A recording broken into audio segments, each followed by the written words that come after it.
So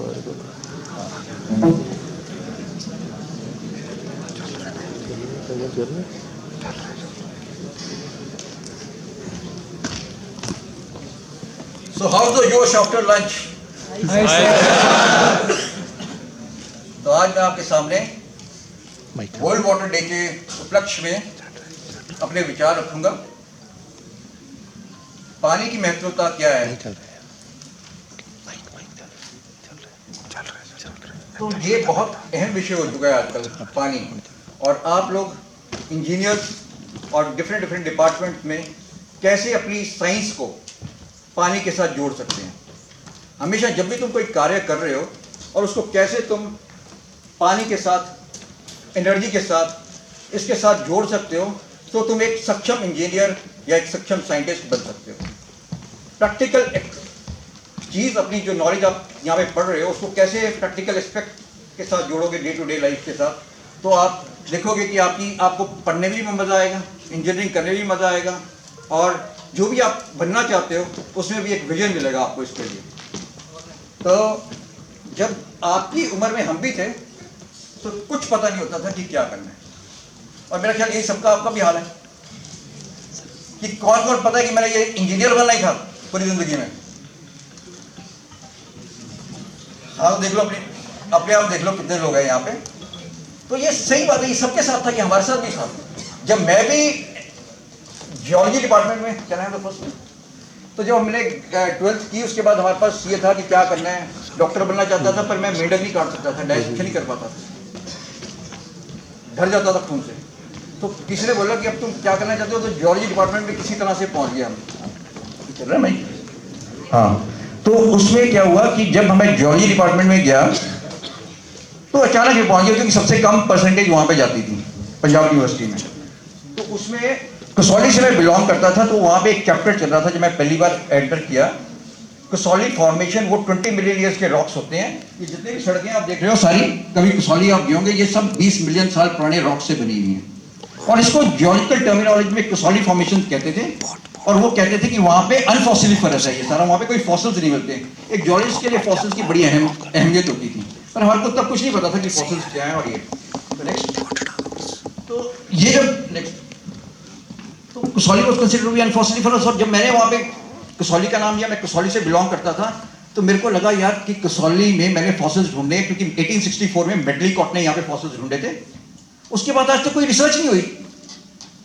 तो इस तरह से मेरा इंटरेस्ट जाग गया सिर्फ एक बात सुनने से। फिर मैं जब कसौली में गया, मैंने देखा मेडलीकॉट 1864 में कहाँ आया था, कैसे कैसे उसने फॉसिल ढूंढे। तो मेरे को 1-2 साल लग गए।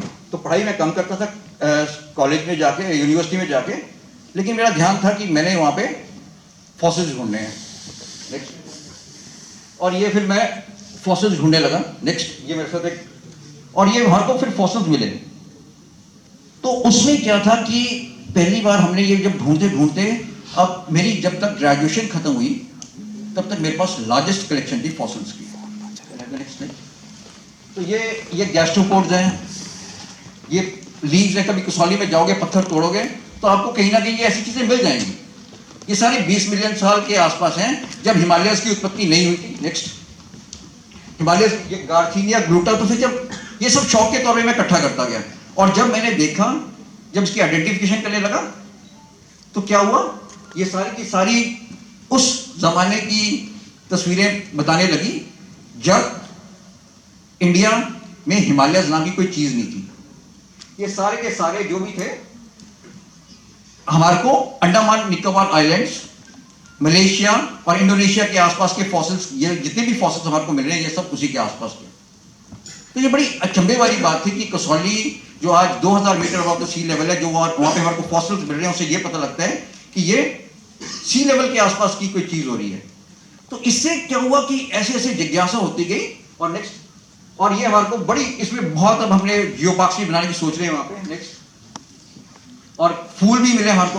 अब ये सारे के सारे ये बता रहे थे कि तब हिमालयस की उत्पत्ति नहीं हुई थी, और ये सारा का सारा, this was very near to the equator, and after that it was drifting. जैसे अपने कॉन्टिनेंटल प्लेट मूवमेंट शुरू हो गया, इंडिया गोंडवाना लैंड से टूट के 200 मिलियन साल पहले 150 मिलियन साल तक का सफर करते करते ये ट्रेवल किया। तो ये सारी कहानी बता रहा हूं आपको कि ऐसे इंटरेस्ट था मेरा कि कुछ भी मतलब करने के लिए हम नेक्स्ट, तो ये फॉसिल का पेड़ है, तो फॉसिल्स के साथ मेरा, तो जिससे भी साइड में मैं जाता था लोग सोचते थे पता नहीं क्या ढूंढ रहे हैं, क्योंकि एक एक दो दो महीने में हम ये फॉसिल्स ढूंढते थे और वो पत्थर तोड़ते रहते थे, तो लोग सोचते थे सोना है। तो इस तरह से चलता गया। नेक्स्ट, और ये एविडेंसेस आके हमारे को ये पता लगा, जो फॉसिल्स के एविडेंसेस हैं, कि 10 मिलियन साल पहले भी हिमालयस की उत्पत्ति नहीं हुई थी। आज उससे पहले ये माना जाता था कि 60 मिलियन ईयर्स पहले इंडिया और चाइना कोलाइड किए थे, लेकिन जो हमारी रिसर्च के बाद आ गया कि 10 मिलियन साल के बाद हिमालयस की कोलिजन हुई है, उससे पहले नहीं थी। तो ये धीरे धीरे धीरे धीरे करते करते, और इसके बाद नेक्स्ट, ये मैंने प्रस्तुत किया वहां पे 94 में जाके जापान में प्रस्तुत किया था। नेक्स्ट, तो फिर इसमें मेरे को ये इस रिसर्च के बाद डिग्री मिल गई। नेक्स्ट, अब मैंने क्या किया, ये जितने भी मेरे फॉसिल्स थे इनका एक म्यूजियम से बनाने की कोशिश की है। ये सारे 20 मिलियन ईयर्स के रॉक है। कभी आप सबातों की तरफ जाओगे तो ये मेरा पैशन था, ये इसके बाद मैंने डेवलप किया। लेकिन ये पत्थरों से प्यार, अब क्या था, पत्थरों में ही हमारे को फॉसिल्स मिल रहे हैं, पत्थरों में ही हमारे को पानी भी मिल रहा है। तो लोग मेरे से ये बोलते थे तब कि यार तू ये ढूंढता रहता है, तो तू पानी क्यों नहीं ढूंढ लेता, या सोना क्यों नहीं ढूंढ लेता। अब सोना और ये सब चीजें यहाँ पे हिमालय में हमको नहीं मिलेगी, लेकिन पानी की वहां पे वाकई बहुत किल्लत थी, बहुत एक्यूट शॉर्टेज थी। और फिर भगवान ने जैसे होता है कि एक तो हमारे को 82 रुपीज 80 पैसा की मेरे को नौकरी मिली हिमाचल गवर्नमेंट में 1993 में, तो हमने वो ली। नेक्स्ट, तो उसके बाद क्या हुआ, अब क्या था, फॉसिल्स एक तरफ थे, एनवायरनमेंट हमारे पास सारी क्लियर थी, पर वो मेरा एक पैशन था। लेकिन अब क्या था, सस्टेन करने के लिए अपने आप को क्या चाहिए था, पैसे चाहिए थे। तो this is how we started our career, I started my career. और नेक्स्ट, तो जब हमने वहाँ पे गए तो अपॉइंटमेंट हो गई। अब जैसे आप भी जाओगे कल को यहाँ पे इंजीनियर बन जाओगे, तो जब आप प्लेसमेंट के लिए जाओगे वहाँ पे ये बोलेंगे अच्छा जी आप इलेक्ट्रॉनिक इंजीनियर करके आए हो, कोई मैकेनिकल इंजीनियर, कोई कंप्यूटर इंजीनियर, तो वो बोलेंगे आप इसका प्रैक्टिकल एप्लीकेशन क्या करना चाहते हो। तो उसका प्रैक्टिकल एस्पेक्ट क्या हमें दिमाग में हमेशा होना चाहिए, प्रैक्टिकल एस्पेक्ट। लेकिन उस टाइम आपने नौकरी ले ली, वैसी मेरी स्थिति थी।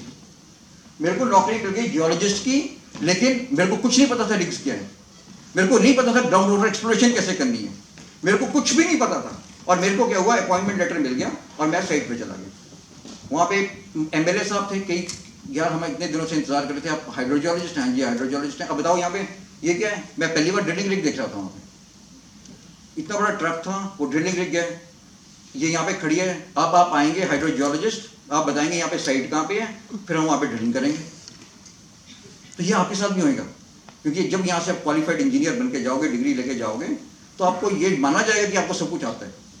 अब मेरी स्थिति ऐसी थी कि ना तो हमने कभी ड्रिलिंग रिग देखी, ना ये पता था हाइड्रोजियोलॉजी क्या होती है, ना ग्राउंड वाटर क्या होता है, एमएससी करके, और डिग्री का मैंने क्या करना है।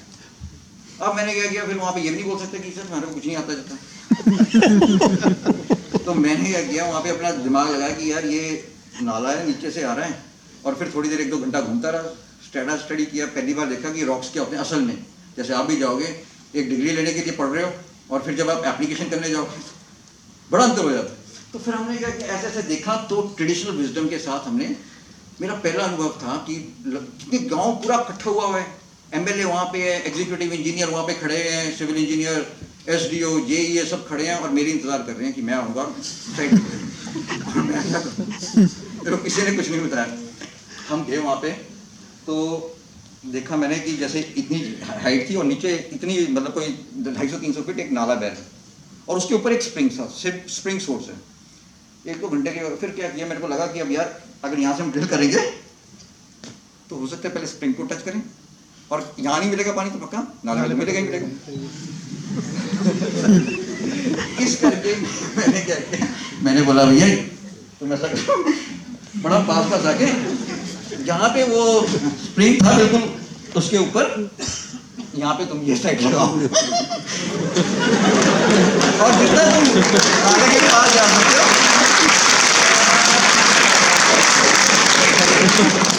Thank you. तो उसने क्या किया, मैंने यहाँ पे ले जाके उसने ड्रिल शुरू किया। अब ड्रिलिंग शुरू हो गई सवेरे 11-12 बजे के करीब ड्रिलिंग शुरू हो गई।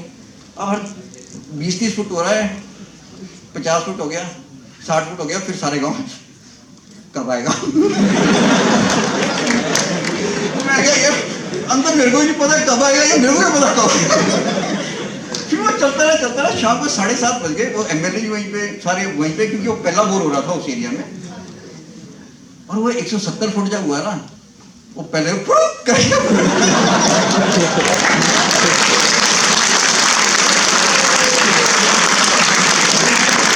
ये मेरा पहला एनकाउंटर था पानी के साथ। तो अब देखिए कि कितनी, अब उसमें मैंने फिर अब जब तुम क्या हो गया, तुम वाह वाह वाह जियोलॉजिस्ट साहब आपने तो कमाल कर दिया, इतने सालों से हम पानी के बगैर पी रहे थे, एक ही दिन में आपने ये कर दिया, अंदर से ये तो हो गया। अब इसके बाद क्या हुआ, 2-3 साइड्स ऐसे चलता गया, 2-3 साइड्स ऐसे चलती गई, और मेरा पानी का सक्सेस रेट, मतलब फिर यही देखना होता था कि यहाँ पे है स्प्रिंग सोर्स नीचे है, नाला नीचे कर दो। अब इसमें क्या 3-4 साइड्स ऐसे हो गई। फिर मेरा एक था जगह भुट्टा, क्या नाम है, नेक्स्ट ये क्या था, हमीरपुर के पास एक जगह है, तो उसमें क्या था कि अब मैंने बोला यहाँ पे आ गया, तो मैंने कहा यार ऐसा करो, तुम ये बस स्टैंड है, इसके आसपास तुम यहाँ पे लगा दो हैंडपम्प, क्योंकि यहाँ पे लोग आएंगे।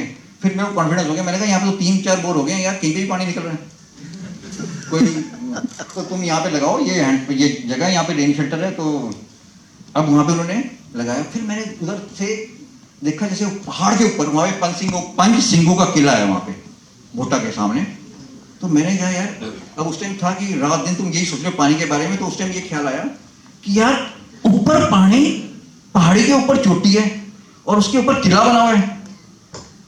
और हम जब पढ़ते थे तो ये पढ़ाया जाता था, Himalaya are highest seismic zone in the world, earthquakes बहुत आते हैं। स्टेबिलिटी आपको चाहिए तो आपको क्या है, सिविल इंजीनियरिंग इतनी स्ट्रांग होनी चाहिए, जब भी आप कोई स्ट्रक्चर बनाते हो, जियोलॉजिकल लोकेशन इतनी स्ट्रांग होनी चाहिए ताकि अर्थक्वेक आए तो वो विथस्टैंड कर सके। तो 500-600 साल पुराने किले थे, टॉप ऑफ द हिल। अब चलो किला बना दिया आपने, लोकेशन ढूंढ ली, लेकिन फौज को क्या चाहिए, क्या चाहिए, पानी। अगर वो पानी नीचे लेने आएंगे तो अटैक कर देंगे।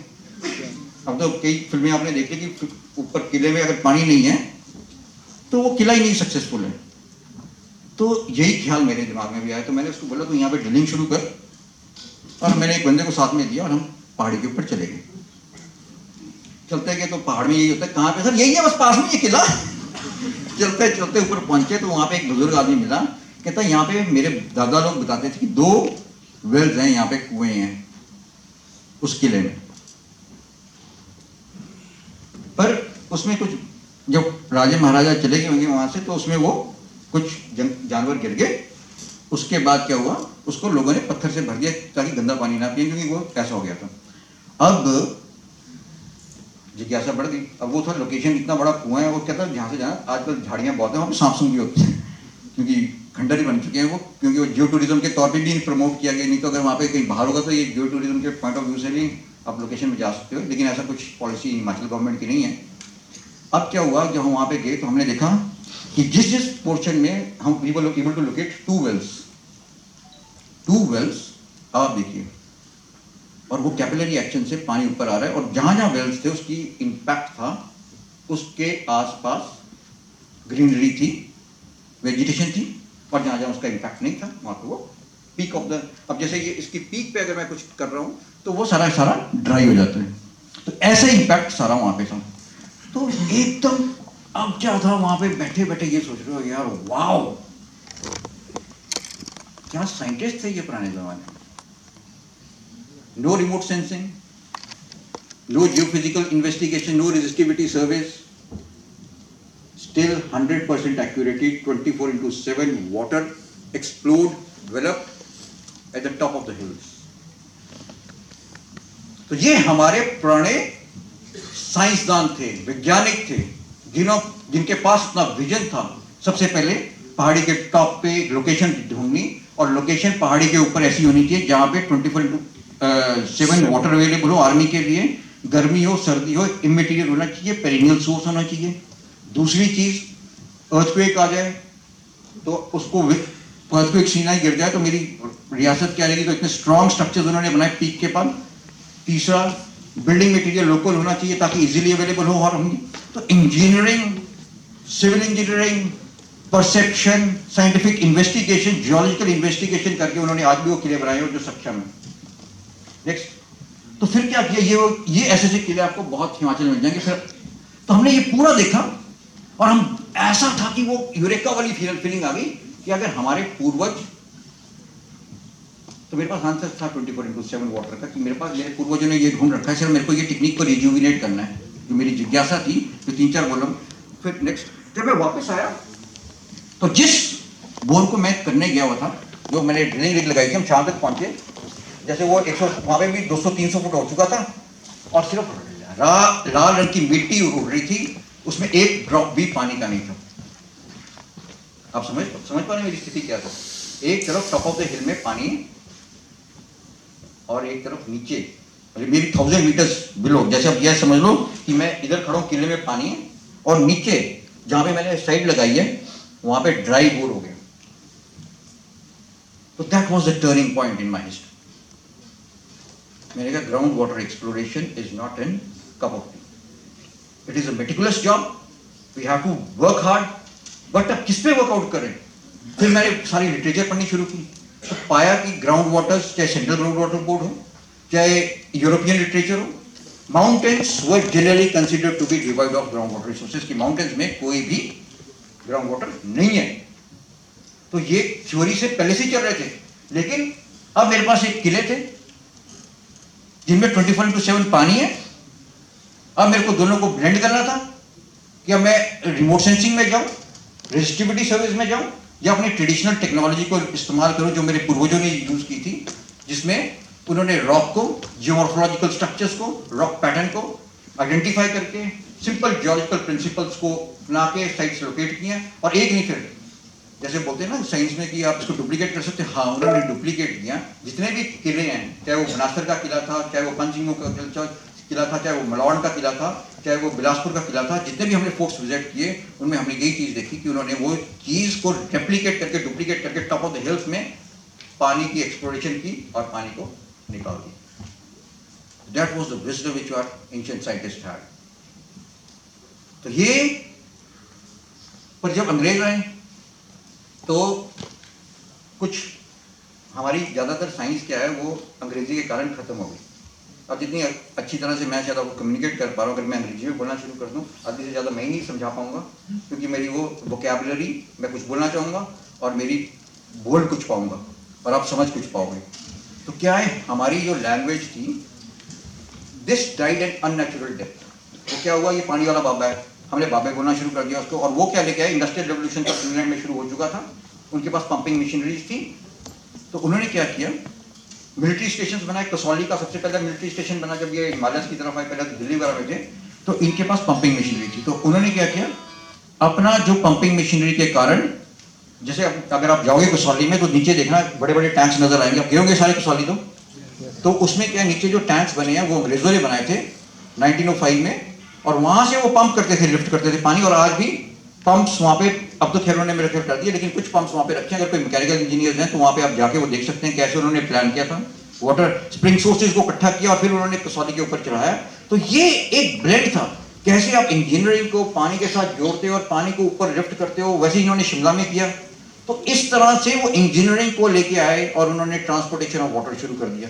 तो ट्रांसपोर्टेशन ऑफ वाटर जब शुरू कर दिया तो जो हमारे जो बाबे थे, जिनको पानी का ज्ञान था, जो हाइड्रोजियोलॉजिस्ट थे, उसमें उतनी की जरूरत नहीं पड़ी, क्योंकि उनकी लिमिटेशन ये आ जाती थी। वो कहते थे कसौली में तुम ढूंढ पाओगे, पर कसौली में डेप्थ कितनी है, अगर तुम कम से कम 600-700 फीट जाएंगे, हम जैसे ड्रिल करते हैं वहां पे, तो 600-700 feet we get water there also. But at that time जो हमारे पुराने बुजुर्ग थे, उनकी एक्सपर्टीज क्या थी कि 20 से 25 फुट ड्रिल करना है सिर्फ हमारे को, क्योंकि वो मैकेनिकली खोदते थे, कुएं हाथ से खोदते थे। और उनकी एक्सपर्टीज क्या थी, आज हम बोलेंगे तो 500-600 फुट ड्रिल करना है, वो 20-30 फुट में टॉप ऑफ द हिल में पानी निकाल देते थे। तो ये हमारा ट्रेडिशनल साइंस है, ट्रेडिशनल विजडम इतना स्ट्रॉन्ग था। और आप बिल्डिंग स्ट्रक्चर्स भी देखोगे, जो पहले मैंने देखा कितना भयंकर उन्होंने वो कर रखा है। तो वो इंजीनियरिंग मार्वल्स हैं, कैसे आप ट्रेडिशनल नॉलेज को, ट्रेडिशनल और एनर्जी एफिशिएंट बिल्डिंग्स बनानी है तो भी आप देख सकते हो। आपका आर्किटेक्ट कैसा होना चाहिए, जिसको हम ग्रीन बिल्डिंग्स का कंसेप्ट देते हैं, सारी की सारी हम ग्रीन बिल्डिंग्स का कंसेप्ट आप अगर देखोगे तो वास्तु के हिसाब से ये सब हमारे पुराने कितने भी किले बने हुए हैं, सब उसके हिसाब से बने हुए हैं। और उनमें ग्रीन इफेक्ट आता है, लाइटिंग की आपको जरूरत नहीं रहती है। कईयों में तो आप किले विजिट करोगे तो उसमें साउंड इफेक्ट भी कितना आता है कि आपने कम्युनिकेट करा तो एक रॉक से बोल दो, पत्थर से, लखनऊ में देखा होगा आपने अगर गए होंगे तो एक पत्थर से बोल दिया तो आप विस्पर करके दूसरे एंड में भी सुन सकते हो। तो इतना स्ट्रॉन्ग विजडम हम पत्थरों से कैसे हमने टेक्नोलॉजी को यूज किया हुआ था वो कहीं ना कहीं हमारा लुप्त हो गया, क्योंकि हमारे को अपने पे भी विश्वास नहीं आज कि हम कुछ है।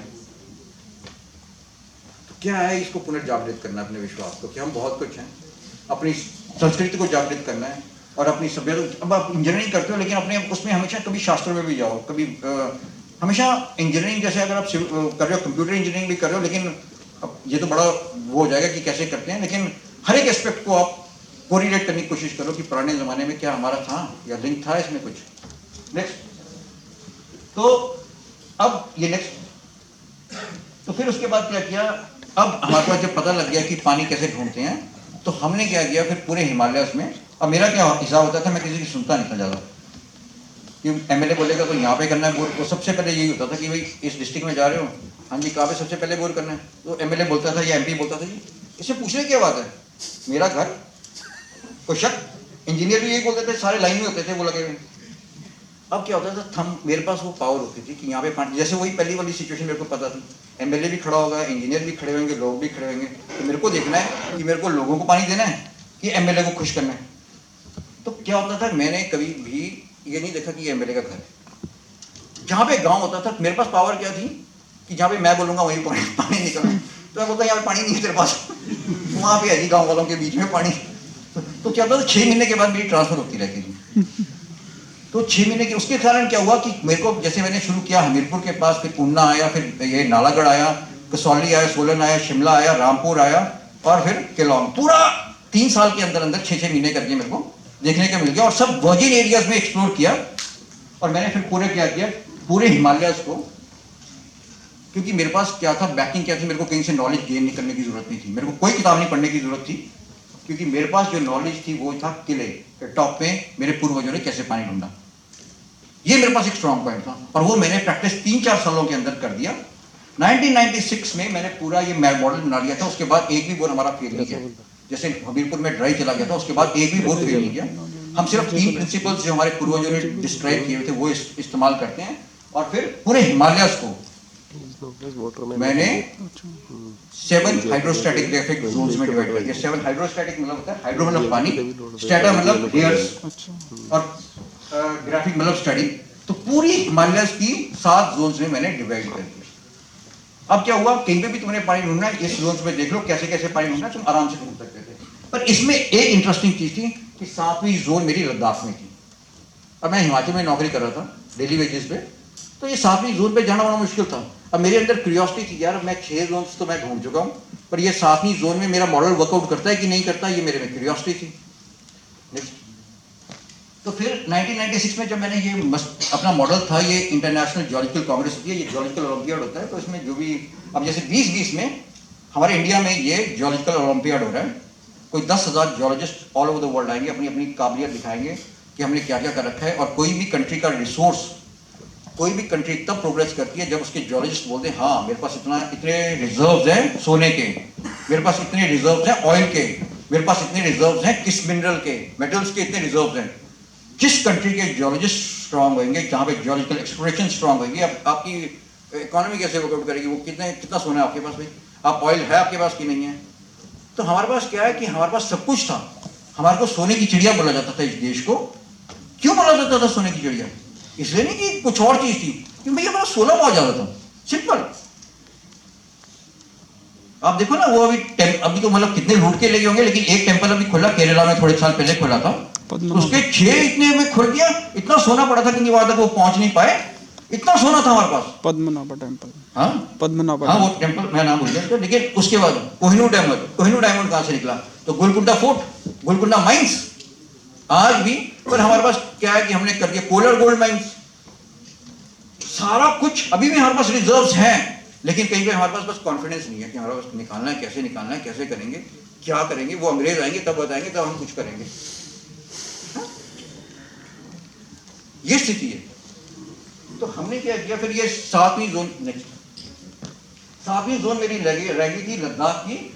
तो फिर मेरे को क्या हुआ, जब मैं यहाँ से आया तो इस कॉन्फ्रेंस में क्या हुआ, जैसे आप लोग दे रहे थे तो मैं वैसे ही भाषण दे रहा था वहाँ पे भी। तो एक अंग्रेज खुश हो गया। बाद में जब खत्म हुआ लेक्चर मेरा, तो वो बोलता कि Arya can you do something for us in, doctor Arya can you do something for us in Leh. मैंने कहा व्हाट?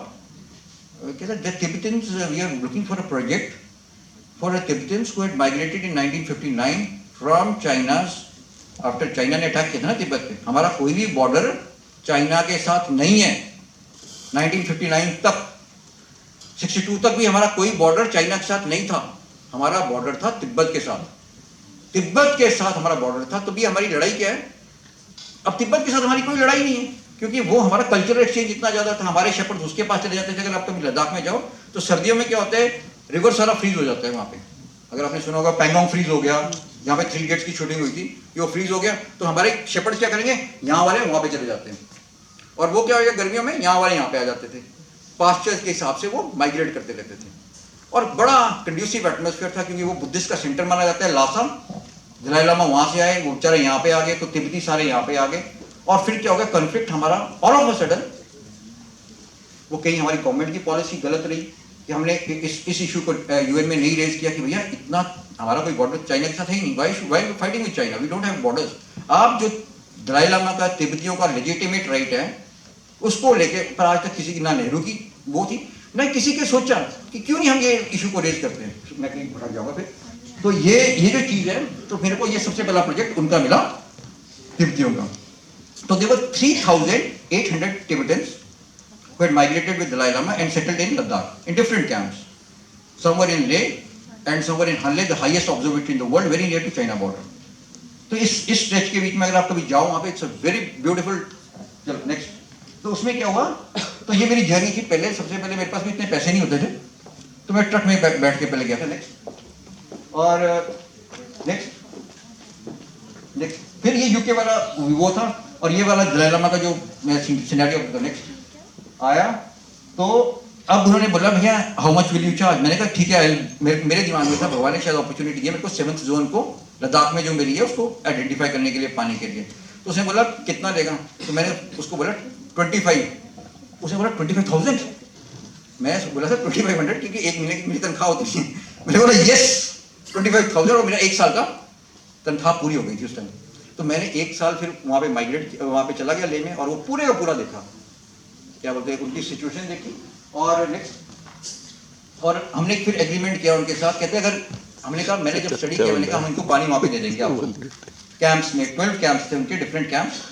पर कहते फिर उन्होंने वो लंदन भेजी, सारे जियोलॉजिस्ट जो थे उनके इंटरनेशनल की, यार ये तो सारे कह रहे इंदस से पानी उठाओ, और तुम कह रहे हो कि यहीं पे मैं कैंप्स के पास पानी दे दूंगा, तो बड़ा अचंभे वाली बात है। पर how can you trust this guy, अभी तो ये।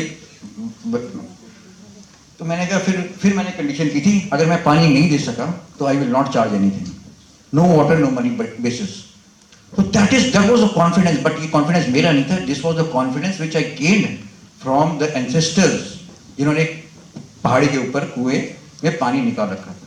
सिर्फ सिंपल सी टेक्निक को मैंने पकड़ रखा था, और उसके बेसिस पे हमने ये कर दिया। नेक्स्ट। तो अभी क्या हुआ, फिर मैंने वो, मेरे को क्योंकि लद्दाख में जाना था, उस प्रोजेक्ट को इन्होंने मेरे को दे दिया, तो मैंने वो गवर्नमेंट जॉब छोड़ी, और क्योंकि मेरे को लद्दाख में पानी निकालना था, मेरा 7th जोन चल रही थी। तो कभी भी इतने पैशनेट ना हो नौकरियों के पीछे, और नौकरियों के पीछे मत भागना, कभी भी अपने दिल के पीछे भागना। जहां जहां दिल भगाएगा वहां पे भागोगे तो बहुत मस्त रहोगे। नेक्स्ट। तो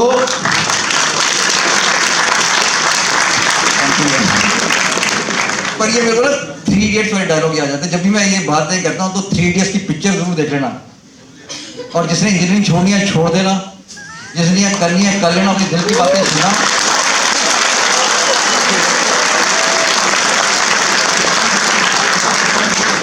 फिर मेरे बोला भाई ये